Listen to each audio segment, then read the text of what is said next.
Hello again, YouTube, and welcome back to Just Get a Tesla. It's Sunday morning. I'm sat in the car because I've got to talk to you right now about what I've just seen with FSD 13.2. Genuinely, this blows my mind.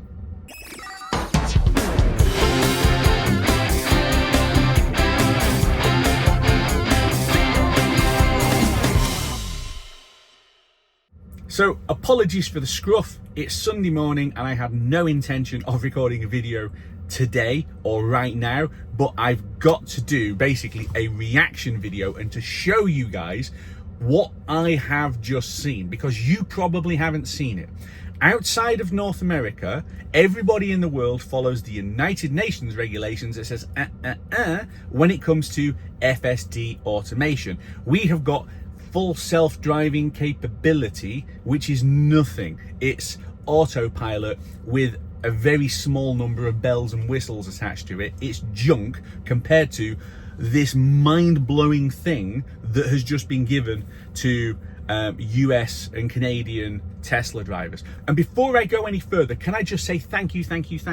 I've just gone through 10,000 subscribers and 1.5 million video views. Both of those numbers are also mind-blowing. I truly appreciate everybody's support. I did say I want to go through 10,000 and I've got big plans for the channel, and I really do, and I will talk to you about that in another video. But today's video is about FSD 13, right? You have got to see this, right? This is unreal. So this is FSD 13.2. The guy has got his car parked in his garage, so you press a button to make it drive. And look what it's driving out into. It's a snowfield, okay? He's driving it out into the snow, and then he's driving along a single track road that you can hear is covered in snow, and you can see the snow and the ruts. This is very similar to the kind of road that I was driving on in the last video, with the snow having come piling down, making a mess of the road. I was struggling to drive that manually, and here you've got FSD taking the car out of the guy's garage and driving along a single track road in the dark with snow all around and having no problems at all. This is unreal.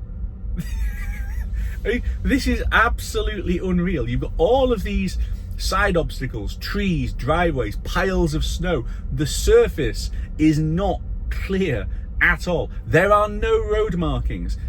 Never mind road markings, even the sides of the road are relatively unclear in quite a few places. And yet here he is with the car driving him along this road in the dark without any problems at all.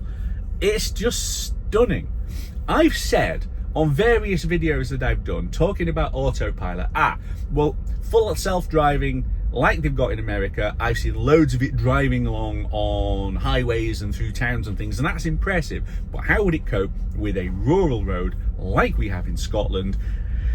And here's my answer. It will cope absolutely brilliantly, no problem at all, driving along in the middle of nowhere on a nothing road with snow in the dark. It simply doesn't care. It just gets on with it.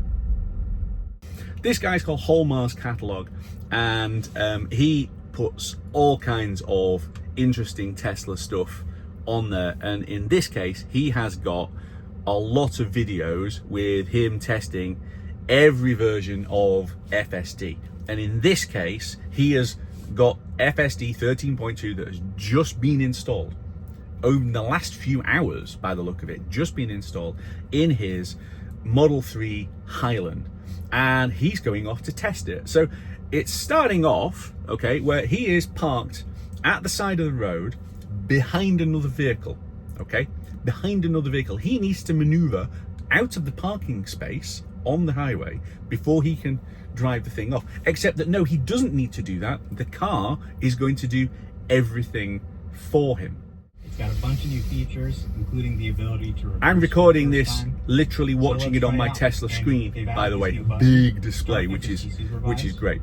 You can start FSD without touching the wheel at all. Just by And this is the new pressing on the feature, screen. right? This is the new feature. You've got these new Robo taxis coming out with no steering wheel or pedals or anything. You don't need them because you now press the button on a screen to make it start. And the car is backing itself up. The car is backing itself up out of the parking space and then going around the pickup truck which is sat there. And now we're going around the truck, so that's no longer a reason you need to take over. You can start Again, FSD, this is a road with no markings at all until you get to the end. Nothing. The car doesn't care.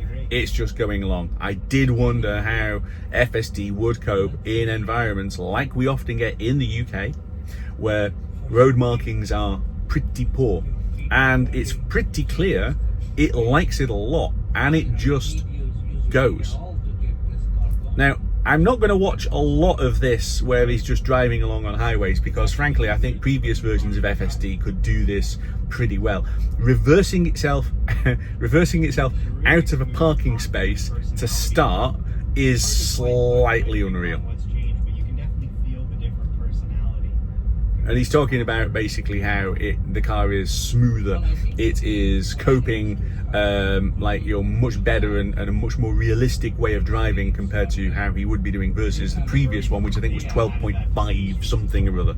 And that was already slightly mind-blowing, but this is next level.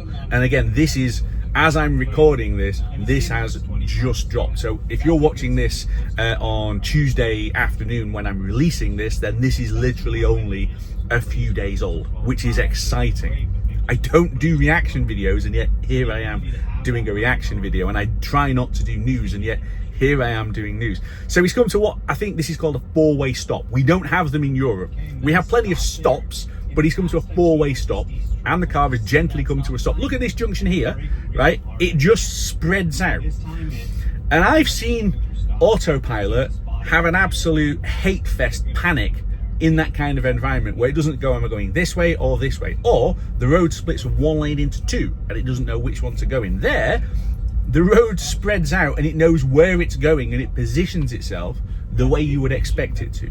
Also, look at the angle of attack on the steering wheel, the amount that the steering wheel is able to turn. The UN regulations, which everywhere in the world with the exception of the US and Canada are following, those regulations don't let the steering wheel turn the same amount, which is why we have to have things like active curve assist. Now, I did a video on that a few weeks ago. I think that's a big improvement versus what we've had, but it still has to slow the car down to go around a bend that it could do at normal road speed, because it's not allowed to turn like his steering wheel has just turned coming out of that junction after watching the lady walking with the dog going past and the traffic. This is next level. Why can't we have this in Europe? Actually, no. When can we have this in Europe, right? I like driving this car. I am sat in the driver's seat. The steering wheel is here. I love driving this car. But Tesla have bet the farm on automation. The whole thing is about automation now. And this that I'm looking at, and I'm pointing at the screen because my phone is mounted just above it, this is the future. I am absolutely clear about that. This is the future, whether people like it or not, right? The next level of how do you prevent accidents is to take people and distractions and mistakes out of the loop and let the computer drive. Just as it happens every single time you get on an aeroplane, because for the bulk of the flying and indeed some of the landing, the computer is flying, and you get on that and you don't worry about it and you say everything is fine. And yet the same people who are happy to fly off to Marbella on holiday go, oh my god, we can't possibly have the car driving because it'll crash. But your plane didn't crash, so what you want about? Again, the way it goes through junctions.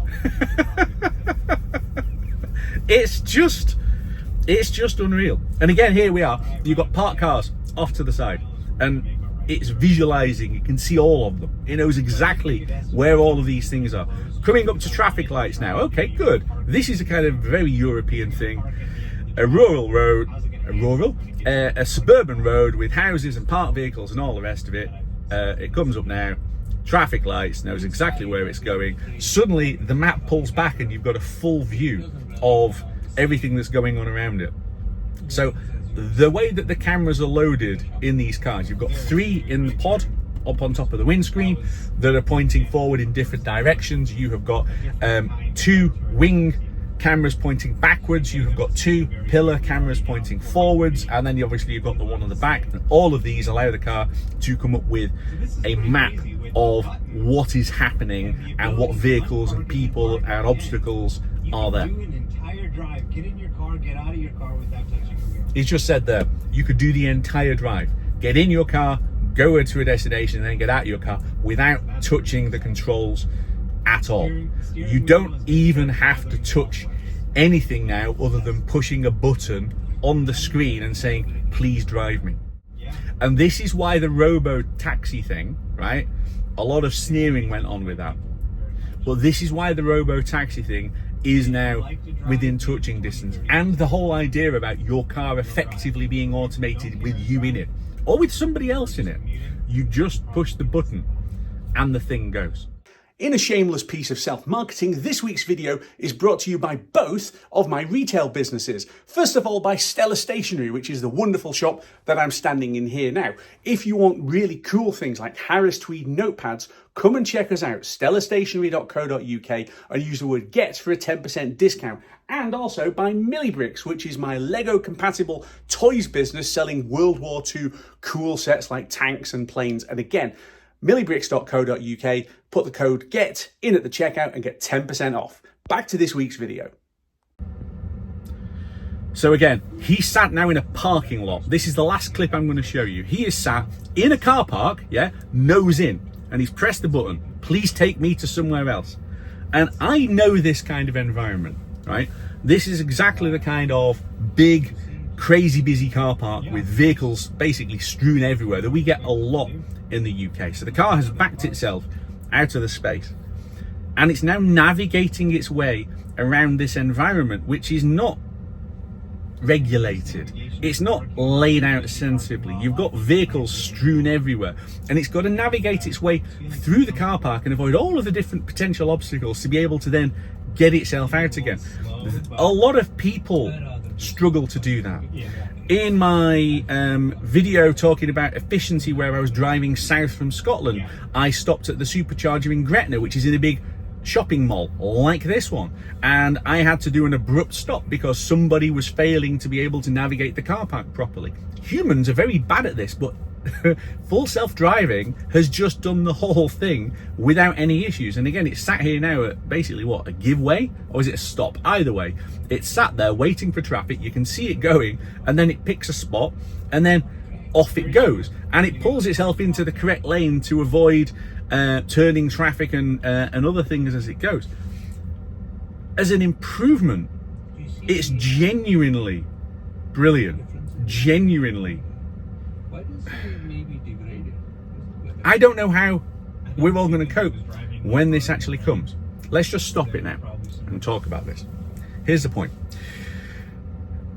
In America and Canada, they have had automated vehicles now for quite a few years, whether it's Tesla with FSD, whether it's Waymo. So you see these Jaguar I-Pace cars driving around, I think it's San Francisco, with bulky cameras bolted onto every corner, right? But basically driving, it's a taxi cab with no driver. You literally get in the back and a car drives you. So this level of automation is, I'm sure it's still mind-blowing over there, but at least it's something that they are already used to a little bit. In Europe, here in the UK, we know nothing. We are not ready for this.